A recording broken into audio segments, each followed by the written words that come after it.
My fellow Ambazonians, dear soldiers of the revolution, I give 21 gun salute to our compatriots on ground zero. I want to thank you for your dedication and steadfastness. I want to appreciate you for all you have done for Mother Ambazonia. I want to thank you for being dedicated to the cause for which so many have given their lives, their liberty, and their livelihood. It is because of you that we are here today. All glory goes to you. Your daily sacrifices, to all the soldiers who are wounded, those who have died for motherland, and those who are in the hinterlands struggling on a daily basis to defend their block and their neighborhood.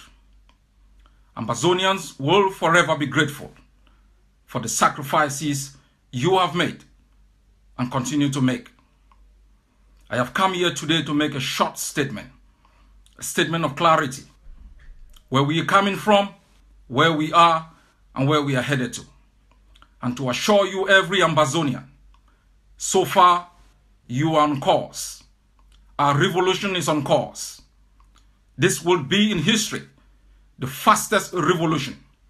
A revolution that has been fought on every battlefield determined by the brave Ambazonian people. A revolution that is fought in 13 counties, block by block, gutter hole by gutter hole, rooftop by rooftop. You have made Ambaland ungovernable. You've increased the cost of the occupation.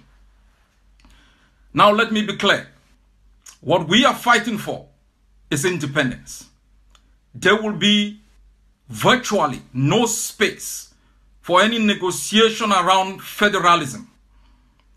If we have a way of moving Cameroon as our neighbor, we will do it.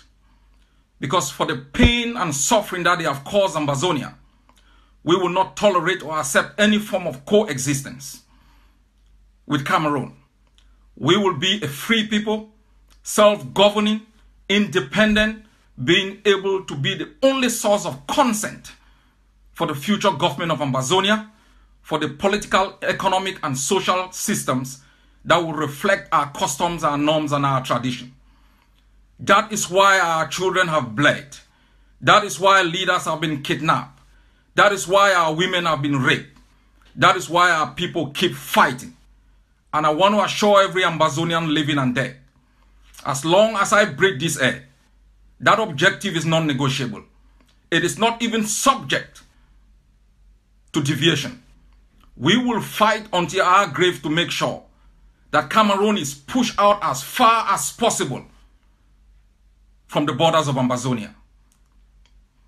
Now, I want to be clear where we are. Sometimes when we look at the revolution, we are doubting whether we are making progress or not. The baseline is where we are coming from.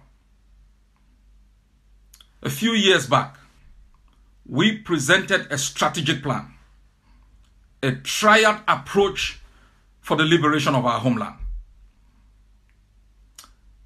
That approach had three components, very important three components. These three components are interconnected. They were designed to achieve short-term and long-term objectives. The long-term objective is independence. But when you fight within your bloc, you are fighting to achieve a short-term objective. The first is self-defense. The idea behind self-defense was because Cameroon, as our experience has shown, is a state that has never negotiated its way out of any political impasse. It has used the brute force of its military to have its way.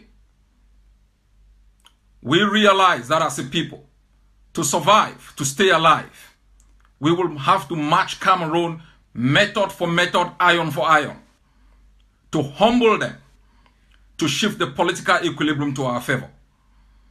When we conceived the idea of the block by block, it was based on the foundation that every single Ambazonian, wherever they are, will be able to fight Cameroon on their own terms, to achieve simple objectives. Make that bloc ungovernable. Make that bloc ungovernable. Increase the cost of the occupation. So far, our score sheet is 100%. We have made our different blocks ungovernable. We have increased the cost of the occupation. Lest you forget, occupation is predicated on indirect governance or direct governance and extortion and exploitation. Once you take away these two incentives, you defeat the very foundation upon which that occupation is premised. And we can say with pride that from all the 13 counties, villages, neighborhoods, and blocks, you Ambazonians on the ground, you alone, have been able to punish Cameroon, have been able to make their colonial deals, their mayors hiding. You have been able to bankrupt Cameroon, make them unable to get bullets, make them unable to take care of their own citizens. Sometimes you may ask yourself, how will making Ambazonia ungovernable, how will increasing the cost of the occupation give us independence? This is what you need to know. When the Eritreans were fighting, it didn't take them to capture their own capital to be independent. Once the occupier is unable to govern you, once the occupier is unable to make profit out of the occupation, when it has diverted enough funds from economic, social, and political activities of its own country into prosecuting a war it cannot win, there will be instability in their own country. And they will have to make a choice whether to keep an occupation they cannot succeed with or to lose power within their own country. That is the advantage we are having now. Self-defense must continue. There is no change of strategy. We are observing the momentum on the ground. We are building capacity. We are building experiences. With this capacity and experiences, we will be able to move to phase 4, where we can permanently hold territory. And from within those territory, install civil administration that will be able to cater for socio-economic and political needs. At this level, we are doing just fine. Bleeding the occupier block by block and making sure that they cannot govern us from within our own counties and they cannot reap the benefits of occupation. But I also said, fighting alone will not give you independence. The world is an interconnected world. You hear of globalization, whether from the political to the economic or to the social sphere. We are all interconnected as nation states. And there are international systems that determine whether you become independent or not. And those international systems are controlled by the public opinions of different countries that can shape policies of governments within those particular countries. That is why we prescribe internationalization. Internationalization was the method Nelson Mandela used to globalize the campaign against apartheid. For all of you who were in Ambazonia, born more than 30 years ago, you know definitely we participated against the apartheid system. Many countries in Africa had their passport valid for every country except South Africa. So what we determined was, if we internationalize our struggle, if we make the Norwegians to understand what's going on, we make the Germans to know what's going on, if we make the Swedish, the Americans, the Australians, the Canadians, the Belgians, the Netherlanders to understand our pain and our plight, we pass the relay button to them to bat for us, to beat for us, and to negotiate for us. We influence their public opinion by exposing the brutality of the system. It's going to shape their policies, change their relationship, alter their attitude towards Cameroon.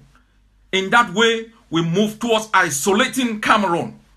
Once you isolate them, you bankrupt them, because the international lending organizations like IMF, World Bank, and bilateral donors will not be willing again to donate money into a country that is orchestrating genocide in your own country. So internationalization brings exposure. It wins you friends. It brings you sympathizers. Those who can plead your case. Those who can bat for you. Those who can argue for you.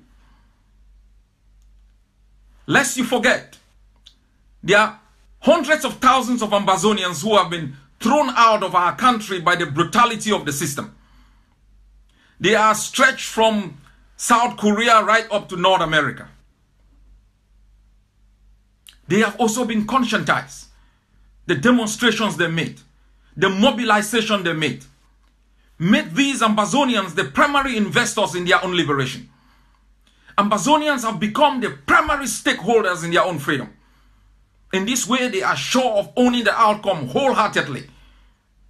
To have an Ambazonian that is not indebted in other stakeholders, so they can reap the benefits, transform the socio-economic and political system as quickly as possible to benefit the individual Ambazonian. Internationalization is highly connected, because if you take away self-defense, everyone will be asking you what's happening. So self-defense is connected with internationalization. Self-defense will not succeed without internationalization. Internationalization will not succeed without self-defense. But how do you gain recognition? Mobilizing the international community is not enough. Letting the world know about your pain does not give you independence. That is why we conceived the great idea of ARC. And I know, having spoken to the new leader of ARC today, she has a strong package on how to get Ambazonia recognized. She's worked out a strong package that will be unveiled in the coming days called the CARA program. You can see it materializing. That is the pathway to recognition. Targeted diplomacy. It does not involve only actions within state parties. It involves talking to your congressmen, talking to your churches, influencing opinion from the grassroots right up. So what you do in the grassroots can shape policies of congressmen, parliamentarians, MEPs across the globe. Ambazonians, we didn't just get here by chance. We got here by planning. We didn't get here through propaganda. We got here by education. We didn't get here by trying to destroy our own, trying to walk on the corpse of our own. We got here by collaboration, by working together, even when we disagree. That was manifested in the Senate hearing the other day. Every Ambazonian from all the groups were there. From non-alliance, they were there. Ambazonians, if you watch the US Senate got a hearing, it wasn't by chance. It was hard work. Beginning from ground zero to internationalization, targeted diplomacy. You got the German, more than 48 parliamentarians of the German parliament have written to the Bundestag, that's the German parliament, to suspend economic cooperation. We are talking about 48 parliamentarians, including 78 of the FDP, that's the Liberal Democratic Party, have written a strongly worded letter asking the German government to cut economic cooperation. That translates into isolation. Isolation gives us more momentum to defeat the occupier on the ground. This is where we are. Don't be depressed. We are on course. Don't be carried away by the gimmicks, the tantrums. Don't be carried away, Ambazonians. You have gone so far to be stopped. You've made so much progress to be diverted. It wasn't Ayaba. It wasn't AGC. It wasn't anybody. It was the collective determination of the Ambazonian people, either congregated in different groups or as individuals, making their case as people, as victims. You're trying to change from being a victim into a victor. That's what has brought us here. We've made enormous progress, but we've got work to do. A lot of work to do. We can't mess it up now through rhetorics, propaganda. We have to be consistent with the strategic planning, strategic way of thinking that takes you from point A to point B, reading your roadmap quite well, having a big picture of the beautiful state you want to build. It's not true just copy and pasting. It's going to take you nowhere. You have to plan. You have to shape the ideas of tomorrow.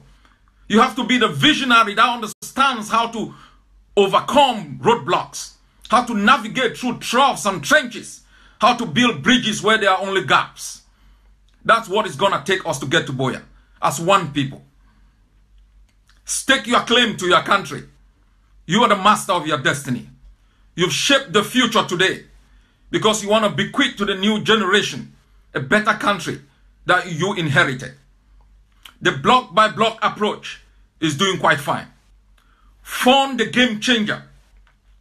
Invest your money where when you plow your seed it can grow. Inject funds to arm the guys on the ground.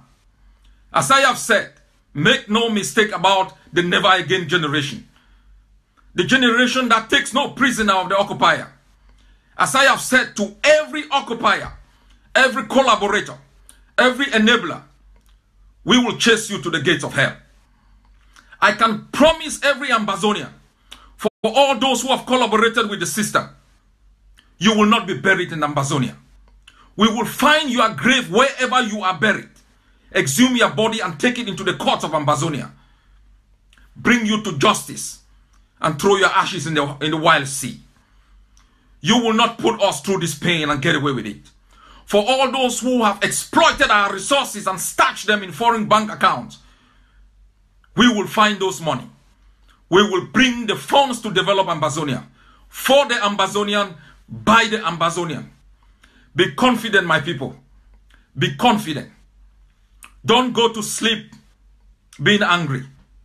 Don't waste your time in anguish. You have fought a revolution that will go down in the annals of history as a revolution that shaped the way revolutions are fought. You funded it. You bled for it. You went to jail for it. You died for it. For the purpose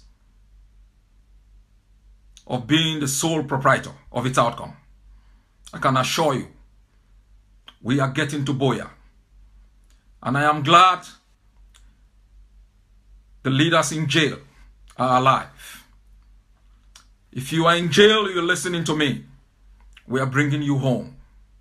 And for all those who brought you pain, for all those who separated you from your families, they are Tanganjis, they are Kemas, they are Chidi Achus. Your children should know your corpse will not be buried in Ambazonia. And we will find it wherever it is hidden and bring it into the courts of Buea. And make sure all those who have gone through pain have post-justice that will give them happiness, the talent, the stamina to be able to build a new country. If never been hopeful, be hopeful today. Think about the soldiers.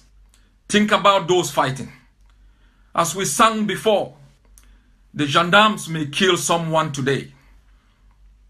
La République may kill someone today. It may be you, it may be me, it may be someone by your side. It may be you, it may be me, it may be someone by your side. God bless you all. God save Ambazonia.